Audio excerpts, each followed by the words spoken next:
Oi pessoal, tudo bom com vocês? Eu sou a Daiane. Nesse canal falamos sobre crescimento pessoal e no vídeo de hoje eu vim atualizar vocês sobre a nossa saga do Corsinha.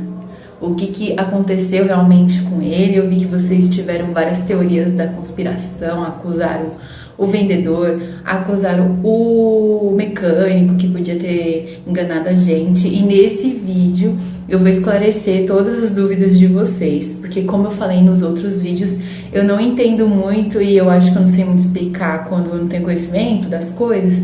Então eu pedi exclusivamente nesse vídeo a participação especial do meu marido.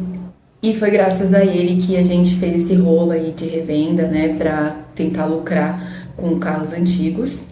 E boa parte das coisas que ele fez também, né, porque ele trabalha com estética automotiva, com pintura automotiva, os reparos, limpeza, algumas coisas que ele fez, não teve custo.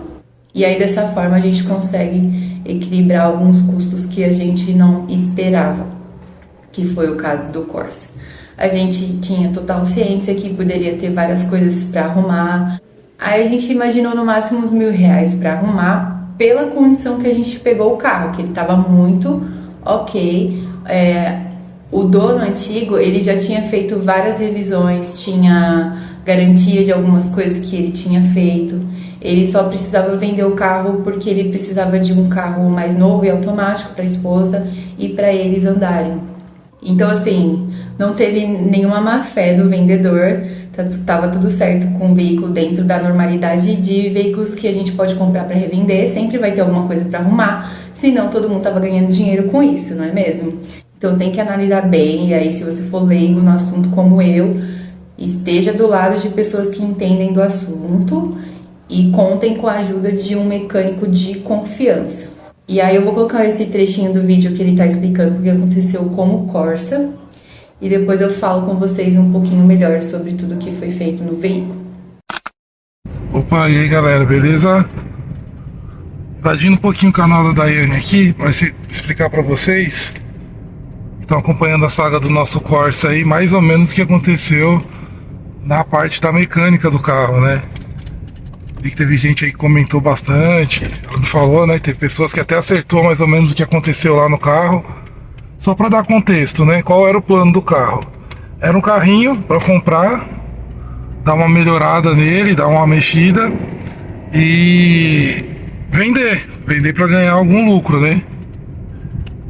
E o segredo, na verdade, é na compra, né? Quando você compra que você ganha. Na venda, dificilmente você vai conseguir valorizar o carro mais do que ele é, né? Agregar um valor maior do que ele já tem de mercado.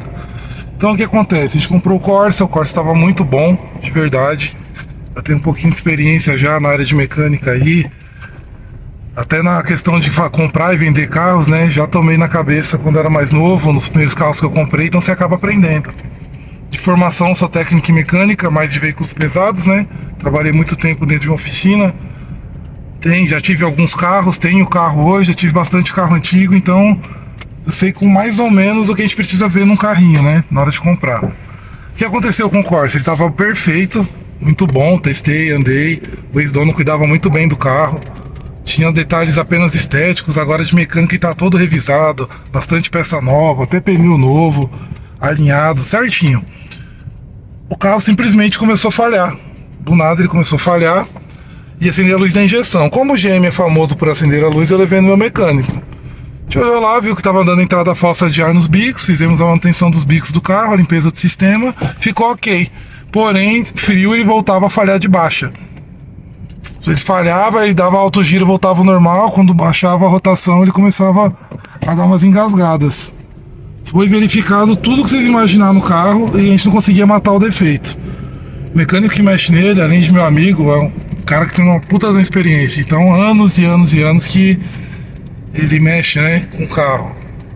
Até no áudio lá da conversa veio falando, né, que desde menino, e realmente, ele é mais velho que eu, ele deve ter uns 40 e alguma coisa. E cara, mais de 20 anos eu conheço ele e já era mecânico. Deu-se que a mecânica estava perfeita, fizemos todos os testes, trocamos todas as peças, testando, né. A única peça que realmente foi trocada foi a bobina, mas passou um manômetro na bomba, limpou a linha, revisou os bicos, tirou o módulo, reparou o chicote, desmontou o alarme. N testes. De lá mandamos para eletricista. Tem um eletricista aqui perto de casa, com o apelido dele é Ninja, porque o cara realmente é ninja, e se eles não descobrissem, ninguém descobrir. Ele refez o circuito do módulo inteiro e descobriu que o problema estava na roda fônica. Ela tinha mais ou menos 4 a 5 dentes desgastados. Para quem não está muito familiarizado com mecânica, essa peça ela avisa para o módulo em que posição o motor está. Porque o módulo precisa saber em qual cilindro vai queimar para ele mandar faísca. Como estava contando errado, marcando errado, o motor estava meio burro. Ele não sabia a hora certa de disparar a faísca para ter a combustão, né? Dentro do motor. E por isso ele falhava. Quando o carro esquentava, por algum motivo ele se acertava. Acho que de tanto marcar errado ele se acertava. Foram 14 dias. Olha o pessoal batendo papo na rua. Foram 14 dias nessa angústia aí, até que o eletricista matou a charada. Acho que pessoa se preocupou, né, que o mecânico, não sei o que, tava enrolando. Na verdade, na mecânica, ele só me cobrou R$ 120 de mão de obra. E ele testou o carro inteiro. Até a bomba de combustível do carro foi testada a pressão, foi olhado o filtro de combustível, foi testado o módulo, bobina. A única peça que realmente a gente trocou foi a bobina que tava com o pulso fraco. Então, assim, quando você for comprar um carrinho nessa intenção, o primeiro passo, cara, tem um pouco de conhecimento e tenham profissionais qualificados. Por mais que eu tenha conhecimento, não conseguiria matar a charada sozinho. Por isso que eu falo, você não tem que saber, tem que ter o telefone de quem sabe. E foi mais ou menos isso. Depois disso o carro voltou, perfeito. Depois a Daiane vai colocar pra vocês eu voltando da oficina um pedacinho, eu testando ele na rua. Funcionamento perfeito, sem novidades. O rolê mais difícil de sair de carro da história, hein? Ufa! A lenda voltou. Agora eu vou lá pagar o cara lá. Tive que ir com o Rodrigo no posto pegar gasolina. O valor foi mais ou menos o que a gente estava esperando gastar na manutenção, né? Devido toda vez que a gente pega um carro para repassar, é sempre bom revisar para não ter dor de cabeça futuras, né? Uma dessas, esse carro cai na mão do mecânico aí, de um pessoal com menos experiência ou mal intencionado. A primeira coisa que eles iam fazer era desmontar o cabeçote do carro. Primeira coisa que eles iam fazer era desmontar tudo e falar que o motor deu problema, que ia ter que trocar, ia ficar 4, 5 mil. Então sempre ter pessoas de confiança e com qualificação para descobrir o defeito. Porque trocar peça até eu troco, agora matar a charada, já, né, a causa do defeito que é o difícil. Tá bom? Agradecer a todo mundo aí que tá acompanhando, que tá se inscrevendo, que tá curtindo. A gente ficou muito feliz de ver que vocês gostaram aí. Qualquer dúvida referente ao carro, à compra, à venda, continua acompanhando o canal aí que vai ter bastante dicas referente a isso, tá bom? Muito obrigado pela atenção de todos aí. Era mais ou menos isso que eu queria passar para vocês, né, para sanar as dúvidas. Foi trocada a roda fônica, uma bobina, feito o reparo nos bicos, né, a troca das o-rings do bico e repisado toda a parte do carro, né, mas de mão de obra mesmo ficou 360 do eletricista e 120 do mecânico. Tá bom, pessoal? Muito obrigado aí, até mais, tchau. Então essa foi a explicação aí do meu marido. Eu acho que agora deu pra entender melhor vocês que são desse mundo. Eu não tenho conhecimento nenhum em veículo, então eu sei bem básico mesmo, e às vezes sei um pouco a mais porque eu vejo meu marido comentando, mas não tenho nenhum conhecimento. Então é muito importante para você que é leigo no assunto igual eu, estar do lado de pessoas confiáveis e que te ajudem a fazer a negociação, juntamente com a vistoria, para saber se tá tudo ok, porque se o carro passa na vistoria, ele não tem grandes problemas estruturais que vão barrar ele num seguro, por exemplo, então tá tudo certo com o veículo. O restante você vai resolver com o mecânico. E aí você também tem que ter, né, um mecânico de confiança para ver se tá tudo certo, porque realmente muitas pessoas falaram aqui nos comentários que tem mecânico, e meu marido também concorda com isso, que tem mecânico que é mau caráter mesmo. Ele vai ter um simples problema ali de R$ 100 para arrumar e ele vai falar que quebrou tudo para você arrumar tudo, porque é interessante para ele financeiramente. É muito ruim que existam essas pessoas no mundo, mas felizmente a gente tem um mecânico de confiança que a gente pode contar nesse momento de desespero com o Corsinho. O problema foi difícil de ser resolvido, foi difícil de ser reconhecido para saber, né, por onde tinha que arrumar. Foram feitos vários testes, aí achava que era uma coisa, depois era outra, e aí achava que era uma, finalmente Teve até um dia que o mecânico chamou meu marido pra ir lá, porque ele tinha achado a causa. E aí meu marido tava indo pra lá a pé pra buscar o veículo, né? Porque é perto daqui. E como eu não dirijo, eu não tenho como ajudar nesses processos aí de pegar carro junto com ele, ainda, né? Mas vai rolar. E aí quando ele já tava no meio do caminho, o mecânico falou pra ele voltar, porque não era esse problema, já era uma outra coisa que ele ia ter que fuçar. E o maior problema não foi que o mecânico não sabia o que era, foi que o problema não estava na mecânica, o problema estava na elétrica. Então esse trabalho ele teve que ser transferido para um cara que trabalha com elétrica de veículo.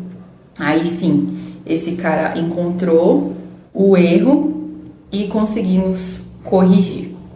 Como foi explicado aí pelo meu marido, foi na roda fônica, né? E aí ele explicou muito bem, eu não vou nem tentar explicar isso que eu não entendo.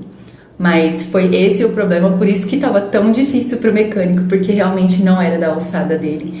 E foi até engraçado, porque eu falei nos outros vídeos que ele é um mecânico de muitos anos, de confiança do meu marido, e a gente tava até achando estranho que ele não tava conseguindo resolver, mas realmente porque meio que não era problema dele, né? Não era problema dele. Mas ele transferiu ao cara que sabia resolver e avisou meu marido. E o que a gente arrumou no carro com o mecânico foi realmente uma coisinha ou outra mesmo, que eu já mostrei no vídeo anterior tudo que foi arrumado, mas eu vou colocar tudo aí na tela novamente, tudo que foi arrumado no veículo. E aí finalmente a gente conseguiu pegar o veículo de volta, depois de um tempo lá com o mecânico. Umas pessoas queriam ver o veículo, mas a gente não tinha como, porque ele tava lá esperando para ser arrumado, né? Então não fazia nem sentido a gente mostrar um carro que tava no mecânico, a pessoa já ia achar meio estranho, né? Por um lado. Por outro lado, algumas pessoas iam achar que a gente tá tentando deixar o carro tudo certinho para não dar nenhum problema, né? Que é a nossa real intenção desde o início. A gente não quer ter problema. A gente sabe que a gente podia muito bem dar um tapinha no carro e mandar ele pra frente e não ter mais nenhuma dor de cabeça. Só que a dor de cabeça ela vem mesmo depois da venda.